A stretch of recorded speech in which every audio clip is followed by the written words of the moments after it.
Esse é o Mundo em Revolução e nós vamos falar agora sobre a situação na Ucrânia, hoje, dia 1º de fevereiro de 2024, 8 horas da manhã aqui no Rio de Janeiro, 1 hora da tarde lá em Kiev, no momento que eu gravo esse vídeo. E os ucranianos fizeram ontem um enorme ataque aqui na Crimeia, com vários alvos atingidos. A gente vai ver aqui no aeroporto de Belbek, aqui em Sevastopol, suspeita-se que tenham sido destruídos aviões e uma antena de rádio aqui na região, né? Uma coisa realmente muito interessante. Vocês lembram que ontem a gente falou que os ucranianos destruíram um radar nessa região aqui, né? Isso abriu o caminho para eles fazerem o ataque com os mísseis e atingir aqui Belbek. Também atingiram Saki e Razdolnoye aqui, e também teve outros lugares em que se ouviu explosões, né? Além disso, de ontem para hoje, um navio foi afundado aqui no Mar Negro, mais um navio russo da frota do Mar Negro foi afundado por drones ucranianos, né? Os drones, aqueles drones marítimos ucranianos, né? Também temos hoje cedo, hoje é 1º de fevereiro cedo, informações de explosões em Mariupol. Ainda não sabemos o que são essas explosões, se os ucranianos atingiram alguma coisa, ou se foi algum acidente por lá, mas explosões estão acontecendo em Mariupol hoje, dia 1º de fevereiro. Né? Teve outros casos também de defesa antiaérea russa sendo acionada aqui em Voronezh e em Belgorod, e outros pontos atingidos, né? Na linha de frente não tivemos nenhuma grande mudança, mas temos uma informação muito positiva aqui na região de Bakhmut, próximo aqui de Klishivka. Vocês lembram, os russos tiveram um avanço muito preocupante aqui para o norte de Klishivka, que pode comprometer a posição ucraniana que tem aqui na cidade, né? Tem umas trincheiras aqui no norte de Klishivka que são dominantes sobre a cidade de Klishivka em si. E parece que os ucranianos conseguiram melhorar sua posição aqui, ainda não liberaram totalmente a área dos russos, mas retomaram uma parte das trincheiras que tem aqui. Isso é uma coisa muito positiva, né? Os russos tentaram também um grande ataque aqui em Novomihailivka, colocaram um monte de blindados e coisa e tal, e foram todos destruídos, os russos não conseguiram avançar nada aqui, né? Estão chorando no Telegram, dizendo, olha que coisa errada, como deu errado isso, coisa e tal. Bom, e temos boas notícias também fora da linha de frente, fora da batalha em si, né? Houve ontem a troca de prisioneiros, 207 prisioneiros ucranianos retornaram para a Ucrânia. Isso é realmente uma coisa muito boa no final das contas. O caso lá do Il-76, pelo visto, não teve nada a ver mesmo com prisioneiros, embora os russos continuem alegando que alguns prisioneiros estavam nesse Il-76, né? Enfim, uma excelente notícia da Ucrânia aqui, né? Mas não foi a única boa notícia, não. A gente teve notícia também boa na Europa. O Tribunal de Haia deu ganho de causa em 2 pontos nas reivindicações da Ucrânia sobre a Crimeia e o voo MH17. É um caso que vem desde lá de 2014 e o Tribunal de Haia condenou a Rússia por essas ações aqui, por algumas das ações, tá? Nós vamos entender isso. Teve outras que eles não deram ganho para a Ucrânia, mas o importante os pontos centrais foram atendidos pelo Tribunal de Haia, né? A outra notícia fantástica é que a comunidade europeia acabou de confirmar o financiamento de 50 bilhões de euros para a Ucrânia ao longo dos próximos 4 anos. Vocês lembram, esse financiamento estava sendo negociado, a Hungria estava tentando vetar, estava ameaçando vetar e coisa e tal, aquele negócio todo, tentaram já aprovar isso antes, a Hungria vetou, mas a comunidade europeia, depois que ameaçou tirar o poder de voto da Hungria, aí o Orbán botou a galhada dele para dentro e acabou aprovando agora essa ajuda financeira para a Ucrânia de 50 bilhões de euros, né? Isso é uma coisa positiva porque garante o financiamento para a Ucrânia de forma consistente ao longo dos próximos anos, mesmo que eventualmente os Estados Unidos falhem e coisa e tal. 50 bilhões de euros é bastante dinheiro, dá para manter o esforço ucraniano aí por um bom tempo, né? Vamos falar sobre esses e outros assuntos em detalhes. Essas notícias foram sugeridas por Brocoli, Fui Bloqueado e várias outras pessoas. Obrigado aí ao pessoal que sugeriu as notícias lá no nosso site, no visãolibertaria.com. E obrigado a você que está assistindo o nosso vídeo. Se você gosta do nosso conteúdo, por favor, deixe o seu like, se inscreva aqui no canal, né? Pois bem, então vamos aqui às informações. Houve um pequeno ataque de drone Shahid essa noite contra a Ucrânia, né? Os russos lançaram 4 drones de fabricação iraniana, né? O do Shahid. Dos 4, 2 foram derrubados. Além disso, teve um grande bombardeio em Kherson, infelizmente. Bombardearam Kherson a noite toda, alguns prédios ficaram aqui danificados e coisa e tal.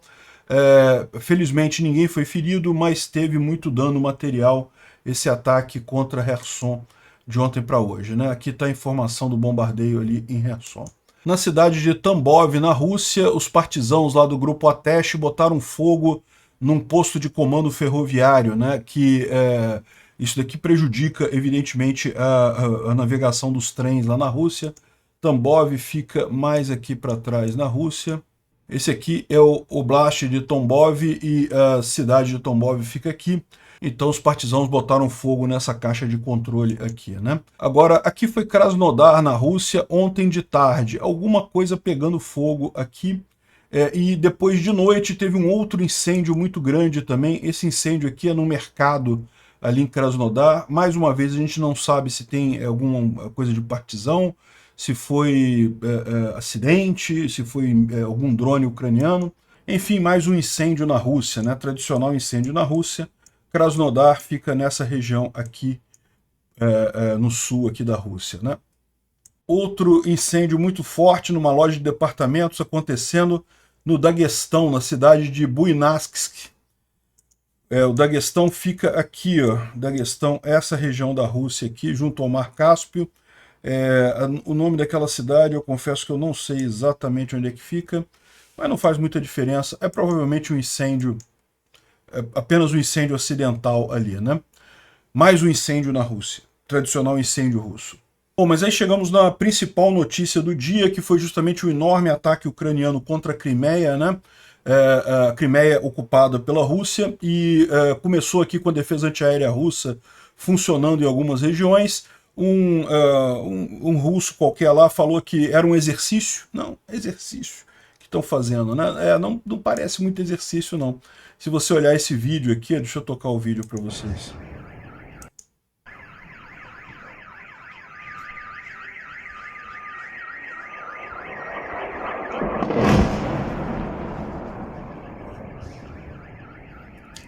Olha, se isso é um exercício muito realista mesmo, né? Porque você viu o míssil passando ali, atingindo, explodindo. Dá para ver, pelo menos, já tinha uma coluna de fumaça, ou seja, alguma coisa já tinha sido atingida ali. E dá para ver mais 2 mísseis passando ali, um míssil mais para adiante, outro míssil no mesmo lugar que já estava pegando fogo, né? Isso aqui foi na base ucraniana de Belbek. A base é ucraniana, mas está controlada pelos russos aqui nessa região aqui de Sevastopol, né? A base fica aqui, ó, Belbek, essa base aqui. Aqui dá para ver em versão mais lenta a chegada dos mísseis aqui. Olha o míssil chegando aqui, um atingindo aqui onde já estava uma coluna de fumaça, então certamente atingiu, e o outro míssil passando mais aqui para cima.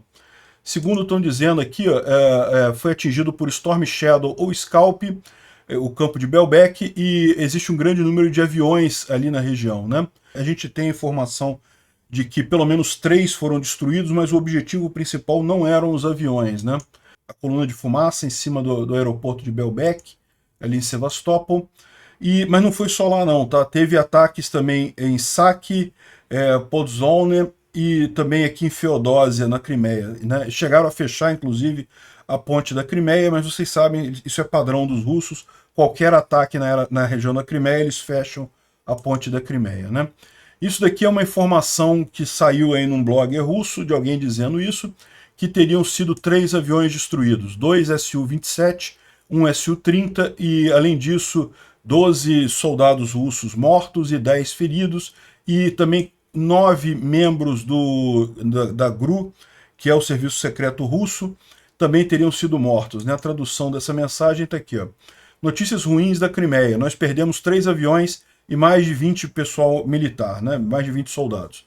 Fontes do Ministério da Defesa e do Alto Comando nos dizem detalhes do ataque de larga escala de mísseis na Crimeia e Sevastopol, né? O inimigo lançou ontem, quarta-feira, dia 31 de janeiro. O inimigo, no caso, os ucranianos, né? Esse aqui é um russo falando. De acordo com os dados, eles lançaram 24 mísseis, 5 deles não foram derrubados, né? Esses números aqui a gente não sabe, mas que alguns atingiram, certamente atingiram. De acordo com informação já verificada, 3 aeronaves foram perdidas no campo de Belbek, 2 Su-27 e um Su-30. 2 deles estão seriamente danificados, mas talvez tenha chance de reparar. Não, não estão. É lixo. Um dos aviões foi totalmente destruído, né? O míssil atingiu ele diretamente. 12 soldados foram mortos próximo do campo lá de Belbek e outros 10 foram feridos, né? Alguns dos aviões não tiveram tempo de decolar depois de receber o sinal de alerta de mísseis, segundo eles dizem aqui, né? Além disso, perto de Hasdolnoye, aqui está a tradução errada, aqui de vez em quando o tradutor se confunde, né? Foguetes atingiram um campo de treinamento especial e 9 soldados da elite da GRU, né, do Serviço Secreto Russo, foram mortos e 7 feridos. Vários equipamentos também foram perdidos, né? Próximo de Saki, um míssil inimigo errou o alvo e atingiu o espaço. Felizmente não teve nenhum problema ali em Saki, segundo dizem os russos, né? A gente também teve informações de que em Feodósia também teve mísseis derrubados. Bom, então como você vê aqui, aviões destruídos, teve 3 aviões destruídos, mas o principal objetivo, segundo estão dizendo algumas pessoas, eram radares ali na região de Belbek, né? O lugar que foi atingido é justamente uma torre de radar lá que atua em toda essa área aqui do Mar Negro, né? Justamente para evitar ataques ucranianos aqui contra a Crimeia. Então seria mais um ataque de preparação esse que aconteceu, né? Aqui eles estão mostrando os vários equipamentos de radar que tem ali perto do aeroporto de Belbek. Né? Tá aqui provavelmente o que explodiu, né, nessa região seria justamente a parte dos radares ali no aeroporto, né? Então, ou seja, teve avião que foi destruído? Teve, mas isso daí foi totalmente secundário, não era necessariamente o objetivo da coisa, né? Eles fizeram a conta aqui usando o vídeo, né? A posição do vídeo, a direção que o cara estava olhando, estava filmando aqui, aí o tempo que levou entre a imagem e o som, né? Porque é aquele negócio, você vê a imagem do míssil, depois ouve o som dele explodindo, isso dá a distância, né, daquilo ali pela velocidade do som, né? Então eles calcularam aqui que estaria entre 819 metros e 899 metros, então fizeram aqui o local em que teria sido atingido, e justamente mostra aqui um monte de equipamento dos radares ali que tem na região, né? Que seria justamente a parte que foi atingida ali, isso que foi o objetivo ucraniano. Aqui o pessoal está explicando justamente que a grande questão foi esse radar, a estação de radar, e também um monte de veículos que tem ali na região, né? Ou seja, foi mais uma vez um ataque para diminuir a capacidade de detecção de ataques ali na Crimeia. Mais um ataque de preparação, hein? Pode ser que venha coisa ainda maior por aí. Aqui, ó, saiu essa foto aqui desse ataque, mostrando ali em Belbek o equipamento russo danificado ou pegando fogo aqui, né? Tem essa foto aqui e tem uma outra que mostra logo ao lado aqui que tem um radar de S-400 aqui do lado de onde está pegando fogo aqui, né? Então a gente não sabe qual foi o dano causado, se ele foi atingido também ou se não foi, mas justamente mostra como é que é aqui, ó, tá vendo as torres aqui de rádio aqui? É isso que foi atingido ali, foi o radar russo ali na região, né? Bom, os russos atingiram uma base de defesa antiaérea ucraniana em Kharkiv com mísseis Iskander, né? Só que isso daqui era um mock-up ucraniano, era uma réplica, né? Os ucranianos têm feito isso, né? Sistemas de réplica que parecem um sistema real e os russos atingem, gastam um bocado de dinheiro. Isso aqui seria o radar dessa coisa, mas na verdade é só um motorzinho girando uma placa aqui. Então tá aqui o local onde isso estava, né? É lógico que os ucranianos não iam deixar um negócio desse ali tão pertinho da fronteira. Os russos atingiram aqui, ó, esse aqui é como os russos estavam vendo o negócio. Foi atingido por eles gastaram um míssil Iskander. O míssil Iskander custa 3 milhões de dólares e a defesa aérea, o mock-up, custa 10 mil dólares. Ou seja, desperdício de dinheiro, né? Bom, a gente teve também informação que em Mariupol, nessa manhã do dia 1º, teve informações de explosões muito grandes. A tradução está aqui, ó. Foi por volta das 10h30 da manhã, o som era de quê? Foi na região de Ilyich. Ilyich é o nome de uma das siderúrgicas que tem ali em Mariupol. Não está funcionando mais, mas foi na direção ali. 10h32 a gente conseguiu ouvir, as janelas quebraram, as janelas abriram às 10h32. Em Primorsk também foi às 10h32. Novoselivka também, Nevsk também, ou seja, eles ouviram ali, foi por volta das 10h30 da manhã, né? Eu estou gravando esse vídeo por volta de 1h da tarde lá, mas às 10h30 teve essa explosão lá em Mariupol, né? Além disso, a gente tem aqui essa imagem divulgada agora há pouco pelos ucranianos, mostrando o navio sendo atingido por drones marinhos. Eu vou tocar aqui para vocês. Infelizmente, o Telegram não me permite ampliar. Aqui, eu achei uma versão do vídeo no Twitter. Vamos ver aqui o vídeo. Vou tirar o som aqui para a gente poder acompanhar o vídeo ali da GUR, né? Aqui, ó, dá para ver o navio russo fugindo do drone, o pessoal tentando atirar, também atirando no drone para tentar destruir ele. Aí, mas o drone continua e atinge ali bem a parte do escapamento ali do navio, uma grande explosão aqui. Não é o único drone, quer ver aqui, ó, outro drone aqui também, mais uma vez dá para ver os tiros aqui na água, né? Os marinheiros querendo derrubar, destruir o drone, atingir o drone, mas o drone não é atingido e continua e vai atingir em outra parte o navio russo, né? Aqui, um terceiro drone aqui, ó, parece que já tem uma área ali que já está danificada por algum drone anterior. Aí o drone vai na mesma área que já estava danificada, evidentemente, para reforçar o dano no navio, né? Então é isso daí aqui, grande explosão ali no navio. Excelente notícia, mais um navio destruído. Dá para ver ali uma grande explosão, vários drones atingindo o navio, né? A tradução do que está escrito aqui embaixo é que o GUR, né, que é o serviço secreto ucraniano, né? GRU é o russo, GUR é o ucraniano, né? Destruiu o Ivanovets, que é mais um navio da frota russa do Mar Negro, avaliado entre 60 e 70 milhões de dólares. E depois desses ataques aqui, o navio virou, né, tombou e afundou, né? A operação de busca e salvamento dos ocupantes russos foi feita, mas também não teve sucesso, ou seja, morreram uma boa parte lá dos marinheiros russos que estavam no navio também, né? Excelente notícia isso daqui, mais uma ação bem sucedida dos ucranianos ali, né? Bom, também temos a informação aqui de que os ucranianos atingiram um armazém lá em Donetsk com um drone Baba Yaga e destruíram o armazém que era usado para reparo de coisas russas ali, de equipamento russo. Destruição muito grande ali naquela região, os russos que mandaram essas imagens aqui. Aqui, ó, de acordo com a coisa, isso aconteceu no dia 20 de janeiro. Então, isso aqui é antigo, tá? O que a gente tem agora é a imagem disso daqui. Foi uma daquelas explosões que aconteceram aí alguns dias atrás ali em Donetsk.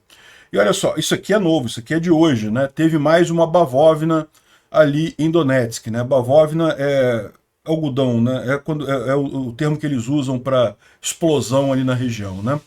A gente só tem isso daqui de informação, não dá para ver muita coisa, não dá para entender exatamente o que aconteceu, mas alguma coisa explodiu ali em Donetsk e talvez a gente tenha mais informações aí nos próximos dias sobre o que aconteceu, né? Bom, falando sobre a linha de frente, mais uma vez não teve nenhuma grande mudança, como eu falei para vocês, é pouco provável que tenha alguma alteração até março. Olha só, estou reparando uma coisa nesse mapa aqui, que eles mudaram, né?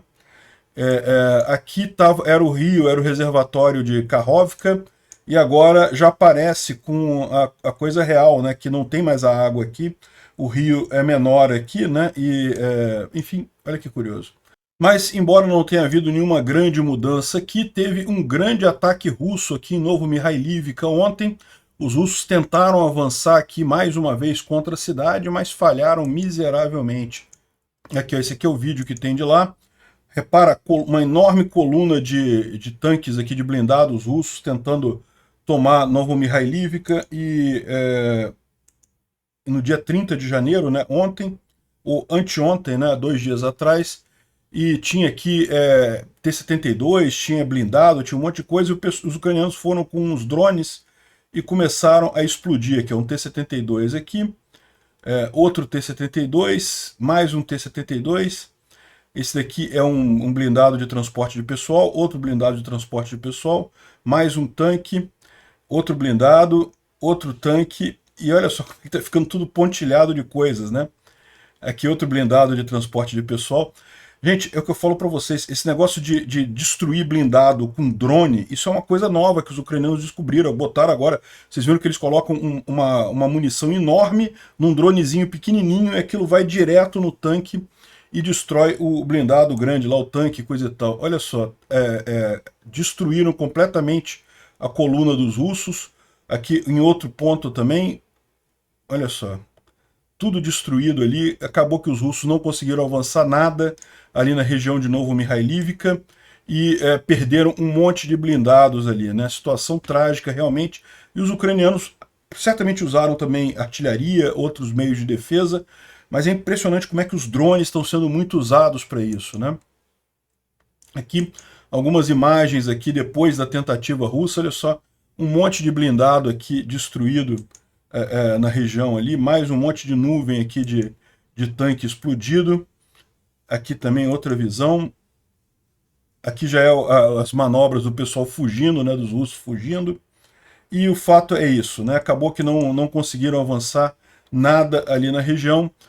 Eles fizeram aqui a geolocalização do local, né, de onde foi, justamente ali perto de Novo-Mihailivka, né? Aí um russo está escrevendo sobre esse vídeo, né? Um vídeo do nosso ataque apareceu com as Forças Armadas Ucranianas, né, que nós conseguimos tomar essa área ao sul de Novo-Mihailivka. Conseguiram nada, tá? Não conseguiram não, mas ele está falando aqui, né? Nos custou 11 unidades de equipamento, 11 blindados no total, vários tanques, vários blindados de transporte de pessoal. Então, um ataque apenas fez com que a razão de equipamentos perdidos fosse de aproximadamente 1:4 a 1:5 a favor dos ucranianos, né? Eu repito, isso é exatamente a estratégia das Forças Armadas da Ucrânia para 2024, manter essas razões de perda. E é isso mesmo, a gente já falou aqui, o Zaluzhny já deixou isso claro, que o grande objetivo agora não é manter a área, se tiver que ceder alguma área não tem problema, o importante é garantir a destruição dos russos, né, diminuir a força russa, porque os russos estão com dificuldades econômicas para se repor, né? Como a Ucrânia tem a ajuda do Ocidente, no final das contas ela tem essa vantagem econômica. Toda guerra, no início da guerra, ela pode depender muito de vários fatores, fator de surpresa, de um monte de coisa, mas à medida que a guerra vai se alongando no tempo, o fator principal é o econômico sempre, e é o que a gente está vendo acontecer aqui com a Ucrânia. O pessoal já está planejando essa virada do ponto de vista econômico, né? O mais importante agora é o inimigo perder mais dinheiro do que você. Esse é o plano dos ucranianos aqui, né? É lógico, em algum momento, imagina-se que os ucranianos vão avançar, vão fazer contraofensiva, mas de forma, a estratégia geral é essa. Bom, outra boa notícia que a gente teve ontem foi nessa região aqui, em Klishivka. Klishivka é essa cidade aqui, e ela fica numa região mais baixa, e existe esse sistema de trincheiras aqui no norte de Klishivka, que é fundamental. Por quê? Porque fica justamente num morro acima de Klishivka. É impossível manter Klishivka se você perder isso daqui. E os russos chegaram a tomar uma parte desse sistema de trincheiras aqui alguns dias atrás. Então isso foi uma coisa que eu alertei, isso eu falei, isso aqui é perigoso se os ucranianos não conseguirem tirar os russos. Se os russos conseguirem ficar confortáveis nesse sistema de trincheiras, a Klishivka vai ser perdida para os russos, não tem jeito. Mas felizmente ontem parece que os ucranianos retomaram uma boa parte do sistema aqui das trincheiras que tem aqui no norte de Klishivka, né? E os russos ainda têm um pedaço aqui ainda, tem um pedaço que está em disputa ainda, mas os ucranianos retomaram uma parte aqui. Isso é uma excelente notícia, né? Bom, vendo aqui os mapas do Pulé-Volan, teve algum aumento da área cinza aqui próximo a Terni, né? Na tentativa russa de chegar no rio Zerebets. Aqui não é que eles conseguiram avançar, mas conseguiram expulsar os ucranianos de uma área aqui. Essa área aqui tem tido muitas idas e vindas mesmo, né? Vamos ver se os ucranianos retomam essa área aqui, né? Aqui em Marinka, né, não teve nenhuma grande alteração, mas aqui em Novo-Mihailivka o mapa mostra o que aconteceu ali, né? Não é que os russos conseguiram avançar, mas eles também conseguiram aumentar a área na zona cinza aqui ao sul de Novo-Mihailovka. Foi justamente aquele ataque que eles fizeram lá com os tanques que perderam um monte de tanques, né? Novo-Mihailovka, essa cidade aqui. Aqui na região de Staromayorsk e Urozhaine, né, na região de Velika Novosilka, nenhuma alteração significativa, não conseguiram avançar nada nenhum dos dois lados. Quem está atacando são os russos. Os ucranianos, como a gente falou, estão principalmente gerando danos nos russos, não estão preocupados em avançar neste momento, né? Mas aqui em Robotyne, na região ali de Zaporizhia, os ucranianos conseguiram avançar um tanto aqui no norte de Verbove, né? Nessa região aqui ainda tem aqui alguma batalha. Os ucranianos avançaram aqui, Verbove, essa cidade aqui. Os ucranianos conseguiram tomar aqui esse alto dessa colina aqui, que é uma coisa importante. É uma região mais alta aqui, tá vendo? É importante esse avanço ucraniano aqui, né? E finalmente aqui em Avdiivka também nenhuma mudança, dá para ver que os russos continuam atacando em vários vetores aqui em Avdiivka, mas nenhum avanço real aqui na região, né? Bom, o Instituto para o Estudo da Guerra fala aqui sobre os ataques lá no campo de Belbek, a gente já falou sobre isso. Depois fala aqui sobre o discurso do Putin, né? Discurso muito confuso, que tinha um monte de coisa, que ia, que não sei o que lá.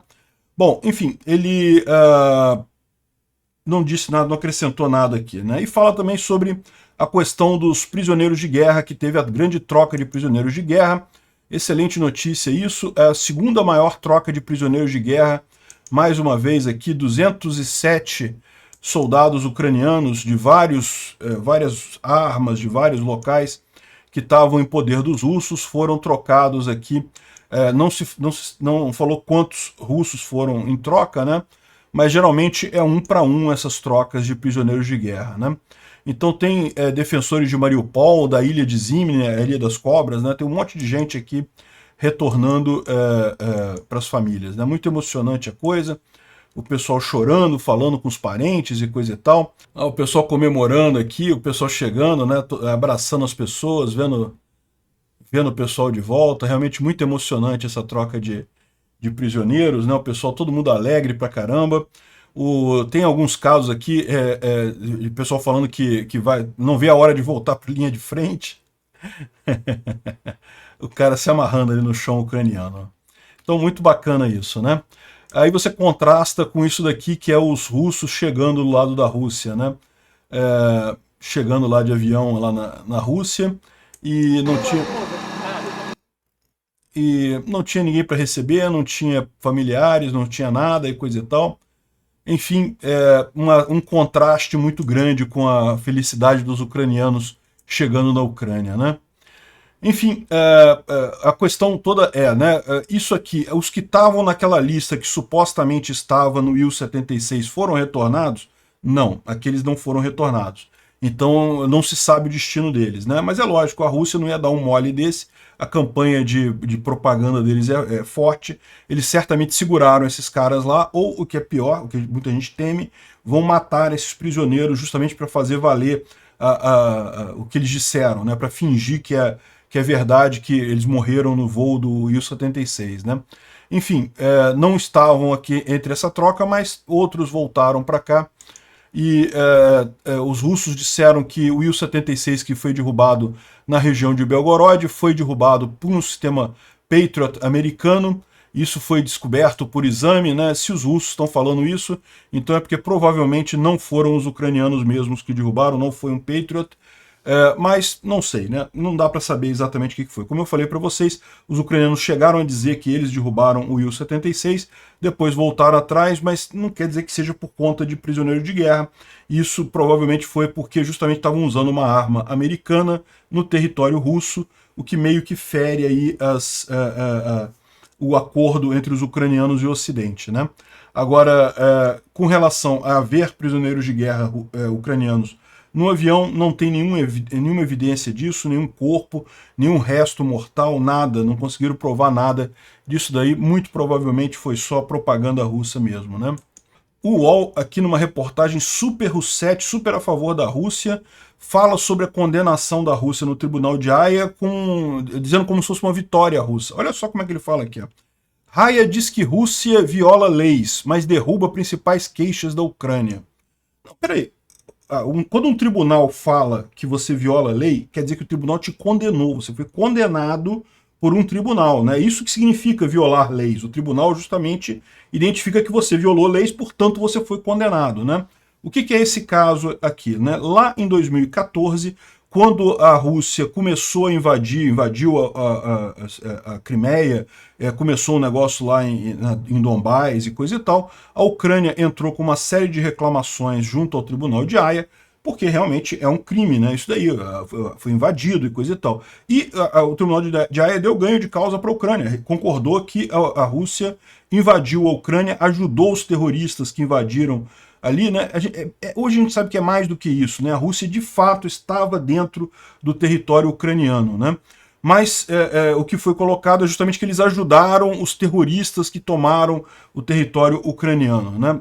Aí ele fala aqui que derrubaram as principais queixas da Ucrânia. Não, a única queixa que foi derrubada, a única queixa que não foi atendida foi com relação ao voo MH17, que os ucranianos queriam que a Rússia fosse declarada como responsável direta pela derrubada do voo MH17, e isso foi negado, né? Vocês sabem, o Tribunal de Haia já condenou 4 pessoas, inclusive o Igor Strelkov, né, que é uma figura conhecida desse negócio todo aí, criminoso de guerra, condenou eles por essa derrubada do voo MH17, né? Aí aqui eles disseram que a Rússia foi negligente, mas não condenaram a Rússia pela derrubada do voo MH17. Isso é uma coisa ruim. Eu acho que o Tribunal de Haia deveria ter dado esse ganho de causa também. Mas enfim, aqui tem a visão mais real da coisa, né? A Corte Internacional de Justiça decretou que a Rússia é culpada de apoiar terrorismo contra a Ucrânia e tentar erradicar a linguagem ucraniana na Crimeia ocupada, né? Então, aqui fala a verdade, foi isso que foi condenado, né? A única coisa que tinha além disso era a questão do MH17, então, sim, a Haia condenou a Rússia por isso. Aí o cara coloca aqui um monte de coisa, e aí, o mais curioso é isso, né? Ele ainda fala aqui que apesar disso, ele fala assim, que o Tribunal de Haia não serve para nada, porque não consegue forçar suas decisões e coisa e tal, ou seja, é a visão totalmente russete. O curioso é isso, né? Ele fala como se fosse pouco que a Rússia foi condenada, e mesmo isso não adianta nada, porque o Tribunal de Haia não serve para nada, não consegue forçar os dados. Não serve para nada, mas olha só, o Putin hoje não pode viajar para um monte de lugar, porque o Tribunal de Haia considera ele um criminoso de guerra, né? O Strelkov também tem esse problema. A Rússia, sim, vai ser condenada, e é lógico, né? Lá na Rússia isso não faz efeito nenhum, mas se para negócios russos, para fazer sanções contra a Rússia e esse tipo de coisa, essa decisão do tribunal é muito importante, né? Bom, ontem teve uma reunião do general da OTAN, o Jens Stoltenberg, com o presidente da Câmara lá nos Estados Unidos, o Mike Johnson, na expectativa de aprovar a ajuda para a Ucrânia. Vamos ver se a gente consegue essa aprovação aí nos próximos dias, né? Continua essa discussão lá no Congresso americano. Mas a gente teve hoje cedo, né? Acabou de sair essa notícia aqui, esse tweet aqui foi no momento que eu comecei a gravar o vídeo, né? Eu gravo o vídeo às 8 horas, 7h56 da manhã aqui, saiu a notícia que a União Europeia aprovou o pacote de apoio de 50 bilhões de euros, fala que mais de 50 bilhões de dólares, porque é o jornal Washington Post, então deu em dólar, né? Mas é 50 bilhões de euros o apoio, depois de mudar a posição da Hungria, e a Hungria tirou o veto dela, convenceram a Hungria, né? Tipo assim, olha só, se você não tirar o seu veto, a gente vai votar um negócio para você não ter mais direito de voto em nada. Aí ela falou, então tá bom, então eu levanto o meu veto, né? Então, excelente notícia. Isso daqui garante um apoio para a Ucrânia aí por muito e muito tempo ainda nessa guerra, o apoio financeiro. Como eu estou dizendo para vocês, à medida que o tempo vai passando, quanto mais tempo você tem numa guerra, mais a economia é importante, muito mais do que fatores militares e equipamento e coisa e tal. É lógico, tudo é importante, mas a economia passa a ser o fator fundamental, né? O ministro de Defesa da Letônia falou que a Europa ainda pode fornecer 1 milhão de cartuchos, né, de munição para a Ucrânia, e para isso está mandando munição do próprio estoque e aumentando a produção e comprando em outros lugares. Então, olha, excelente notícia, né? Porque o que está acontecendo? A Europa prometeu para a Ucrânia 1 milhão de cartuchos, mas só entregou 800 mil. E isso é um problema porque o planejamento, está sendo muito usado isso, o planejamento de guerra da Ucrânia precisa desse tipo de recurso, né? Bom, uma outra boa notícia, a gente não sabe se isso aqui vai dar certo ou não, mas é o seguinte: existe a possibilidade da Ucrânia receber sistemas de defesa antiaéreo S-400, que são os melhores sistemas de defesa antiaéreo da Rússia, né? Não são tão bons contra o Patriot, mas veja, receber mais sistemas de defesa antiaéreo é bom, né? Você coloca em outros lugares do território ucraniano, né? Por exemplo, a Ucrânia pode usar esses sistemas perto de Kharkiv. Um problema que existe para não colocar um sistema Patriot próximo de Kharkiv é porque justamente é muito perto da Rússia, existe o risco dos russos conseguirem destruir aquilo ali, coisa e tal. Então, um S-400 seria mais fácil de usar ali na região. Mas como é que funcionaria isso, né? Seria através da Turquia. A Turquia recebeu sistemas de defesa S-400 russos em 2019. Né? Fizeram um acordo com a Rússia e a Rússia vendeu para a Turquia S-400, né, esse sistema. E agora os americanos, existe há muito tempo a Turquia queria comprar aviões americanos, os F-35, né?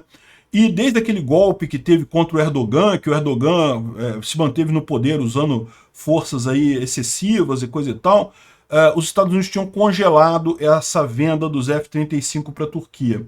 Agora eles deram a opção para a Turquia. Olha só, se vocês quiserem, a gente volta ao processo da venda dos F-35 se você entregar para os Estados Unidos os S-400 que você comprou da Rússia, né?